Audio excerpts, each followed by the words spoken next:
Parallel draw करती है जिसमें हिंदू भी आता है, जिसमें मुसलमान भी आता है, जिसमें क्रिश्चियन भी आ जाता है। एक पैरेलल ड्रॉ करने की कोशिश होती है कि सब बराबर है। मैं तो अमीश जी हतप्रभ रह गया। मैं कहता हूं कोई किसी भी धर्म के बारे में बोले वो गलत, लेकिन अल जवाहिरी जिस अलकायदा ने हिंदुस्तान के आसपास और हिंदुस्तान में इतने ब्लास्ट किए, हजारों लोग मार दिए, वो एक ऐसे व्यक्ति से उसका कंपैरिजन हो रहा है जिसके कहने से अभी तक शायद कोई मरा नहीं है। और मैं ये नहीं कह रहा हूं कि वो फिर भी सही कह रहा है। इसके अलावा ये कह रहे हैं बगदादी का कंपैरिजन इस देश के किसी व्यक्ति से जिसने गन उठा ली। आपका तार्किक क्षमता इतनी गिर गई है क्या? और मैं फिर से यही कहता हूं, ये जो आप विंडो में देख रहे हैं और उस जैसे कुछ हजार लोग, ये वही लोग हैं जो आतंकवाद को लाइव सपोर्ट सिस्टम देते हैं। ये वही लोग हैं जो याकूब मेमन के जनाजे के पीछे लाखों की भीड़ इकट्ठी करते हैं। ये वही लोग हैं जो अफजल गुरु की फांसी के बाद इस देश में एक ऐसा कंसेंसस बनाने की कोशिश करते हैं कि वो आतंकवादी नहीं मसीहा था। ठीक है, लेट असीम वकार रिप्लाई। असीम वकार जवाब देन मीसम जैदी। देखिए, बुरहान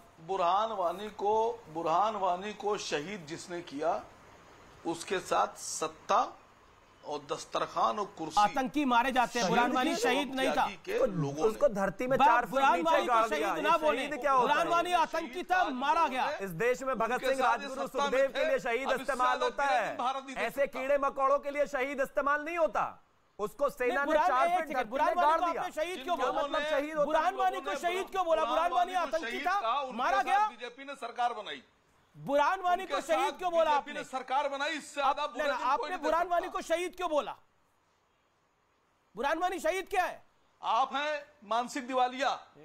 मैंने कहा जिन लोगों ने बुरहान वानी को शहीद कहा, बीजेपी ने उनके साथ सत्ता बनाई, तो बीजेपी ने उनके साथ कुर्सी शेयर की। और अमीश देवगन दिवालिया होगा मानसिक, हमेशा सरकार मानसिक दिवालिया अमीश देवगन। अरे मानसिक दिवालिया पर उनका है जो कहते हैं। एक सेकंड आसिम वकार ने सत्ता नहीं बनाई उनके साथ जाकर। नहीं, मानसिक दिवालिया पर उनको कहते हैं जो 15 करोड़ वर्सेस 100 करोड़ की बात करते हैं। मानसिक दिवालिया पर उनका होता है जो अपराधियों में भी मुसलमान ढूंढते हैं। मानसिक दिवालिया पर उनका होता है जो सीए एनआरसी में धर्म का एंगल ढूंढते हैं। मलाई खा रहे थे सर, आप मलाई खा रहे थे सर। ओके आप मुफ्ती हो। मलाई तो कौन खा रहा था? मलाई तो कौन खा रहा था ये तो देश देख रहा है। 2014 से पहले कैसे हिंदू आतंकवाद और तमाम तरह की परिभाषाएं गढ़ के इस देश में कितने लोगों ने मलाई खा रही है, वही तो रो रहे हैं आप। 2014 के बाद से संबित जी की पार्टी ने ऐसा माहौल खड़ा कर दिया है इस देश में कि जो भी देश के खिलाफ बोलता है उसको जवाब देना पड़ जाता है, फिर वो अपनी बातें इधर उधर करता है और ऐसे ही जवाब देना पड़ेगा। और सुनिए, अगर आतंकवादी को मौत के घाट उतार कर सरकारें बनती है तो मैं तो कहता हूं बीजेपी से सारी दुनिया के आतंकवादी खत्म कर दीजिए, देश अपने आप खुश रहेगा। और उनको सपोर्ट करने वालों को भी। जगत प्रकाश नड्डा बीजेपी के अध्यक्ष कहते हैं कि मोदी सरकार में दुनिया के किसी भी देश से ज्यादा सुरक्षित मुसलमान है।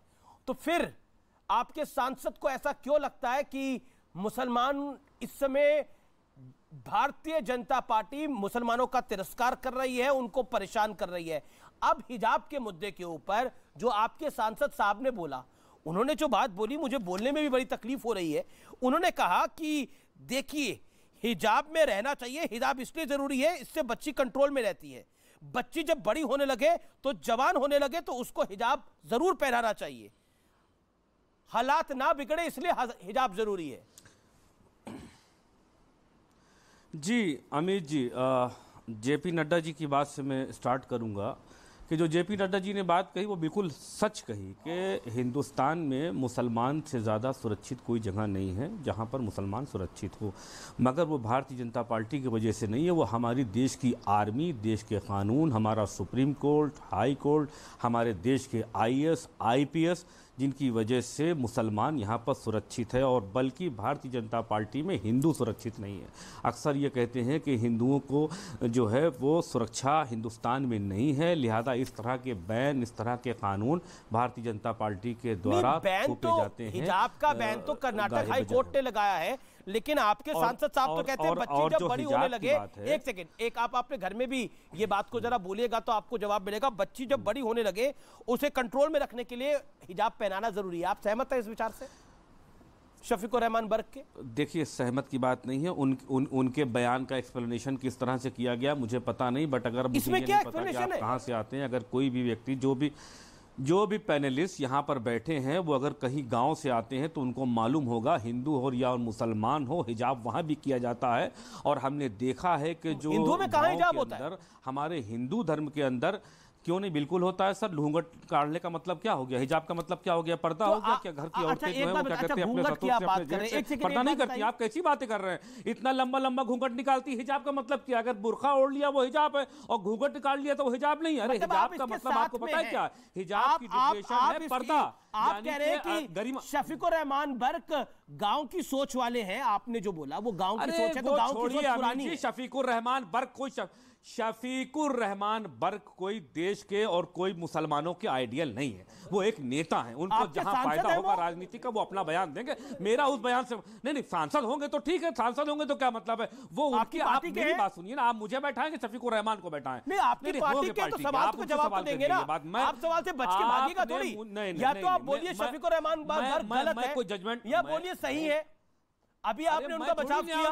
मैं कोई जजमेंटल, मैं कोई जज थोड़ी हूँ, मैं अपनी राय दे सकता हूँ। आपने मुझसे सवाल किया, शफीकुर रहमान बना भी नहीं रहा। मैं आपसे आप अभी जी ये बताइए कि बड़ी हो जाए, कभी गांव में जब बड़ी हो जाए, एक सेकंड अरे मेरी बात सुनिए, मेरी बात, आप मेरी बात ही नहीं सुन रहे हैं। मैं तो सुन रहा हूँ। आप ये बताइए, आपने गाँव में किसी महिला को घूंघट काढ़े देखा? क्या पूछा आपने वो क्यों घूंघट काढ़े? 1.5 फीट का जो घूंघट 1.5 मीटर का निकाले टहल रही है, आपने कभी पूछा कि ये क्यों काढ़े हो? वो तो हिजाब कर रहे हैं। एक सेकंड कोई आदमी काला नकाब पहन कर बुनियादी बात बताइए, बुनियादी बात बताइए। आप एक बुनियादी बात बताइए, लड़की जब बड़ी होने लग जाए तो उसको ढक देना चाहिए? जी बिल्कुल, बिल्कुल ढक देना चाहिए, बिल्कुल ढकना चाहिए, जाहिर सी बात है। और हमारे ट्रेडिशन में ये हमेशा से रहा है। आप किसी देवी देवता को उठा करके देख लीजिए। क्यों? मैं जानना चाह रहा हूं, एक सेकंड रुक जाइए। क्यों? अगर आप नहीं मेरी क्यों अमित जी मेरा जवाब दीजिए। अगर ढकना क्यों चाहिए? ढकना क्यों चाहिए लड़की को जब बड़ी हो जाए? ढकना क्यों चाहिए देवी को? किसी नहीं, आप आज देखिए नवरात्र चल रहा है, सुनते रहिएगा मेरी बात को। आप नवरात्र के अंदर कन्याओं को भोजन खिलाते हैं, कन्याओं को सम्मान कराते हैं, तो क्या उनसे कहते हैं कपड़ा उतार दो? नहीं, आप कहते हैं उनसे कपड़ा उतार दो जवान लड़कियों से, क्योंकि हमारी आंखें क्या बोल रहे हैं? ठीक हैं, कैसी बात कर रहे हैं आप? ओके, संबित पात्रा, एक सेकंड, संबित पात्रा कुछ कह रहे थे। अमीश भाई ये बहुत गलत बात है। हिंदू धर्म के अंदर संबित पात्रा, मुस्लिम धर्म के अंदर सम्मान है। अमीश भाई ये गलत बात है, वो चाहे कोई भी हो। गलत बात। अमीश भाई मैं आपत्ति करता हूँ, ये आपके शो में किस प्रकार की बातें चल रही हैं? सम्मान नहीं है, किस प्रकार की बातें चल रही हैं अमीश भाई? नवरात्र चल रहा है। नहीं अमीश भाई, मैं खंडन करता हूँ। और अमीश भाई आपको भी ये सुनना नहीं चाहिए। बिल्कुल गलत बात है। नहीं, आपने जो बात बोली है इस पर गंभीर ऑब्जेक्शन है। नवरात्र चल रही है, कन्या पूजन होता है, उस कन्या पूजन में आप बोल रहे हैं कि कपड़े उतार के पूजा करी जाती है क्या? आपको नहीं बोलना चाहिए था ये। ओके संबित पात्रा, ये बहुत गलत बात है। नहीं अमीश भाई देखिए, सब विषयों पे डिबेट करिए, मगर ये जो सेंटिमेंट के साथ हनन और खिलवाड़ हो रहा है। अभी समाजवादी पार्टी के स्पोक्सपर्सन ने कहा नवरात्र चल रहा है, आप लड़कियों को घर में कंजक के लिए और भोजन के लिए बुलाते हैं, तो क्या आप लड़कियों को कपड़े उतार के आने के लिए बोलते हैं? किस प्रकार की मानसिकता है? मतलब कोई आदमी इस छोटी छोटी नन्ही बच्चियों के लिए इस प्रकार की सोच कैसे रख सकता है? कैसे कह सकता है कि हाँ बच्चियों को, लड़कियों को ढक के रखना चाहिए? वो कोई कमोडिटी नहीं है। और ये कहना कि उनको कपड़े उतार के आने के लिए हम नहीं, मुझे तो आज शर्म आ रही है कि इस प्रकार की डिबेट में मैं इस प्रकार के लोगों के साथ भाग ले रहा हूं। और देखिए, हिजाब से हम कोई हिजाब से लड़ाई नहीं है। हिजाब और स्कूल यूनिफॉर्म, घूंघट और स्कूल यूनिफॉर्म, आप घूंघट करके स्कूल यूनिफॉर्म में नहीं जा सकते, आप हिजाब पहन के स्कूल यूनिफॉर्म में नहीं जा सकते। चाहे हिंदू हो, चाहे मुसलमान हो, चाहे सिख हो, क्रिश्चियन हो, सबके लिए स्कूल यूनिफॉर्म है। ये बात क्यों नहीं समझ रहे हैं? और प्लीज आप इन साहब से कहिए, ये माफी मांगेंगे नवरात्र में कंजक महिलाओं के लिए जिस प्रकार से माफी मांग रहे हैं वो उतार के छोटी हमारी घर की आप माफी मांगिए। आपने एक बातों का मुझे लगता है बयान दिया है जिससे वाकई सेंटिमेंट हर्ट होते हैं एक बड़ी कम्युनिटी के।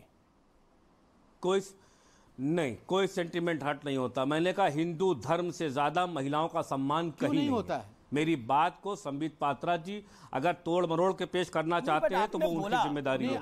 हिंदू धर्म भी पर्दा करता है, हिंदू धर्म भी हिजाब करता है, हिंदू धर्म की औरतें भी हिजाब में रहती हैं। खोल के बुलाते हैं, ये किस प्रकार की भाषा थी? मैंने पूछा, कोई और देते? मैंने पूछा कि आप चाहते हैं कि हिजाब के लिए लड़कियों को बुलाते हैं, तो क्या आप कपड़े खोल के बुलाते हैं? कहते हैं कि किस प्रकार की भाषा है? क्या यहाँ पर ये उदाहरण देने की क्या आवश्यकता बात हो रही? कपड़े की नहीं, कौन हमारी छोटी छोटी बच्चियां हैं, वो बात है हिजाब, छोटी छोटी बच्चियां हैं, बेटियां हैं हमारे घरों की, बात है हिजाब। किस प्रकार की आप बातें करते हैं, किस प्रकार की मानसिकता है? बात है हिजाब, माफी मांगने के बदले आप उसको हिजाब के साथ कंपेयर कर रहे हैं। दुपट्टा हटाने के लिए किस बात को, किस चीज से कंपेयर कर रहे हैं? नहीं।